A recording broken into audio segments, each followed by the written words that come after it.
Я подключил YouTube к советскому электросчетчику. Теперь каждый новый подписчик прокручивает механические цифры. Сейчас я покажу, как заставил этот счетчик крутиться от подписчиков. В основе вот такой вот старый советский счетчик. Срезаем старые пломбы, аккуратно разбираем корпус. Убираем остатки старых проводов, они тут уже не пригодятся. И вот основная часть. Катушка, магнит и алюминиевый диск. Вся магия здесь происходит за счет разницы магнитных полей. Когда через счетчик проходит ток, возникает магнитное поле, и оно и крутит диск. Чем больше ток, тем сильнее поле, и тем быстрее вращается диск. Дальше это вращение через систему шестеренок передается на счетный механизм с цифрами. Но в моем случае вся эта электрика вообще не нужна. Мне нужен только сам счетчик, и при этом хочется сохранить оригинальный диск, просто потому, что он выглядит очень круто. И тут появляется первая проблема. Как вообще крутить все это напрямую, минуя оригинальную механику? Скажи про студию. Да, иди сюда сам скажи. У нас в студии мы делаем интерактивные проекты для музеев и выставок. От концепции до монтажа. Это в то время, когда мы не делаем проекты со счетчиками. А еще мы ведем мультимедиа-блог на YouTube и на сайте. Представляете, что мы можем сделать за деньги, когда такой проект со счетчиком мы сделали абсолютно бесплатно? Вот что осталось внутри. Большой диск надо повернуть аж 128 раз, чтобы на счетчике поменялась цифра. Или можно повернуть сразу вот эту маленькую шестеренку. Тогда хватит 3,5 оборотов. Сначала нужно понять, каким мотором его вообще можно крутить. У меня их было несколько, но оказалось, что нормально ни один не подходит. Вот какие моторы у меня были. Это сервомотор FS90, N20 с энкодером и шаговый 28BYG. FS90 крутится быстро, но очень сильно шумит, и управлять им точно невозможно, потому что нет счетчика оборотов. Шумит он и правда адски. Это N20 с встроенным энкодером. Он быстрый и точный. Казалось бы, вот он идеальный вариант. Можно точно контролировать вращение. Но его сложно разместить в раме счетчика из-за длинного редуктора. Смотрите, как работает этот мотор. Это 28BYG. Это шаговый мотор. Он точный, но не быстрый. Максимум 15-18 оборотов. Его не получится прикрепить к валу диска, иначе один подписчик будет проявляться минут 10. И тогда я понял, а что если использовать два мотора сразу? Я убрал шестерни, которые соединяли диск и счетчик, и поставил моторы на валы счетчика и диска, чтобы они вращали эти валы по отдельности. Теперь диск и счетчик вращаются независимо друг от друга. Моторы надо как-то прикрепить к раме. Для начала надо точно измерить раму счетчика. Она плоская со всех сторон, ее можно просто отсканировать.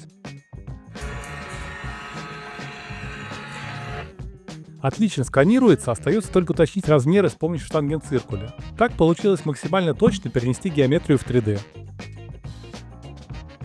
Я начал делать все Cinema 4D. Это, конечно, не инженерный софт, но для этой задачи оказалось вполне достаточно. Вот готовые крепления моторов из 3D-печати. И размеры все совпали. Моторы помещаются с небольшим усилием. Окей, моторы есть. Но их еще нужно как-то соединить с самим механизмом счетчика. Я сделал несколько переходных втулок от моторов к валам. С диском все просто. Там толстая ось, и втулка нормально печатается. А вот вал счетчика тонкий, и его втулку пришлось надеть на остатки шестерни, которая была на валу. Собираю все вместе. Прикручиваю крепление с моторами, вставляю валы в втулки.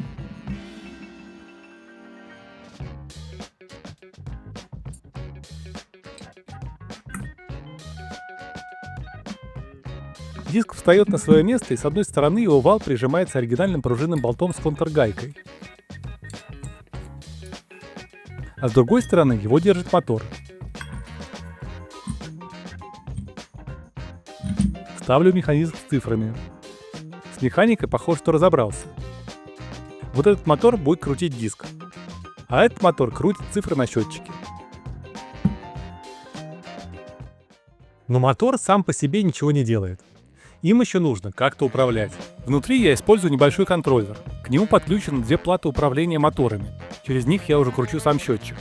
И вот здесь проявляется вторая важная часть проекта. Откуда брать данные о подписчиках. И здесь возникла проблема, которую я вообще не ожидал. Оказалось, что YouTube округляет количество подписчиков. Пока у канала меньше 1000, все нормально, можно получить точное число. А если больше 1000, например, 1257, то он отдает просто 1К, и с этим ничего не сделаешь. Но на момент записи этого видео у нас на канале меньше 100 подписчиков. Так что пока он считает все честным. Я сделал код и залил его. Нужно указать Wi-Fi и API-ключ. Дальше все работает автоматически. Пробую соединить все детали пока без корпуса.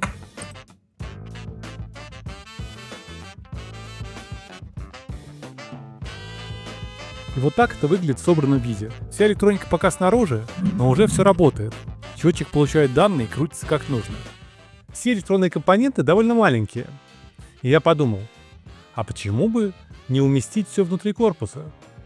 Если бы я знал, во что это выльется. Чтобы спроектировать крепление электроники, нужно точно понять, в каких местах находится отверстие для крепления рамы. Для начала пробуем отсканировать. Нет, на таком скане никак не понять, где отверстие. А что если просто фотографировать?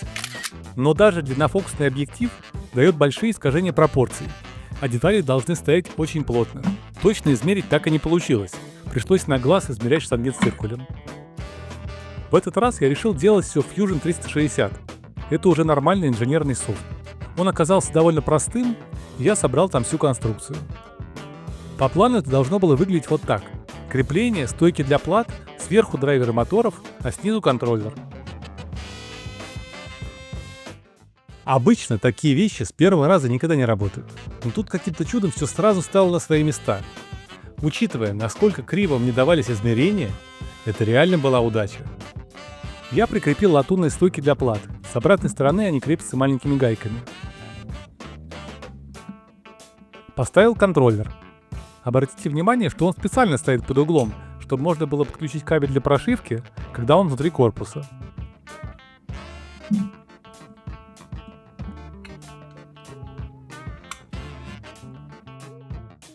Затем поставил драйвера моторов и соединил все DuPont проводами. Это такие провода с разъемными, которые можно быстро отсоединить. Я не хотел паять провода к платам, чтобы можно было быстро заменить электронику, если что-то выйдет из строя.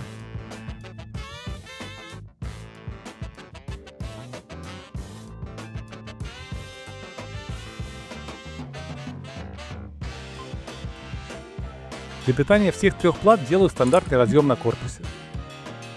Прикрепляю все сначала к раме, а затем к корпусу.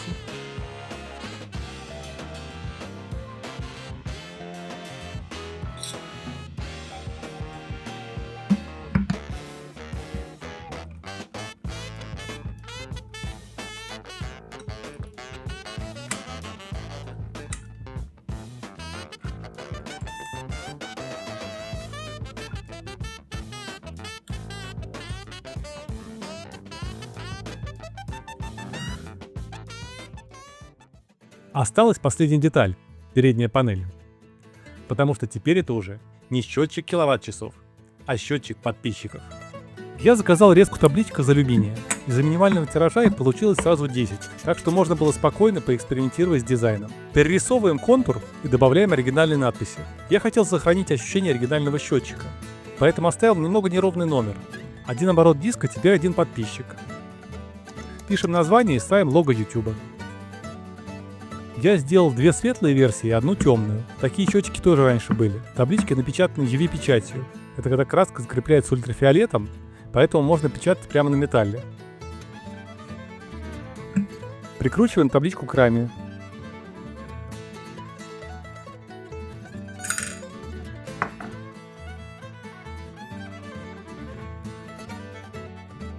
Уже выглядит как законченная вещь. Осталось поставить крышку на место.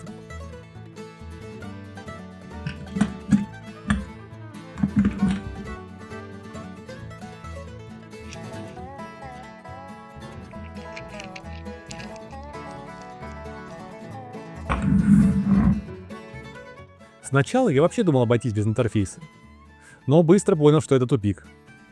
Каждый раз перепрошивать контроллер, чтобы что-то там поправить, это адски неудобно. Поэтому я сделал простой интерфейс. Через него можно настроить моторы.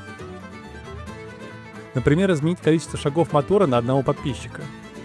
Или вручную прокрутить счетчик, если цифры сбились.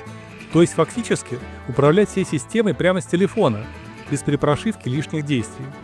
Это очень сильно упростило настройку на этапе тестов. Каждый новый подписчик – это одна цифра. Я запустил стрим, где этот счетчик работает в реальном времени. Ссылка есть в описании и в первом комментарии. Возможно, это самый бесполезный, но самый приятный счетчик подписчиков. Если подпишетесь, где-то у меня на стене щелкнет еще одна цифра.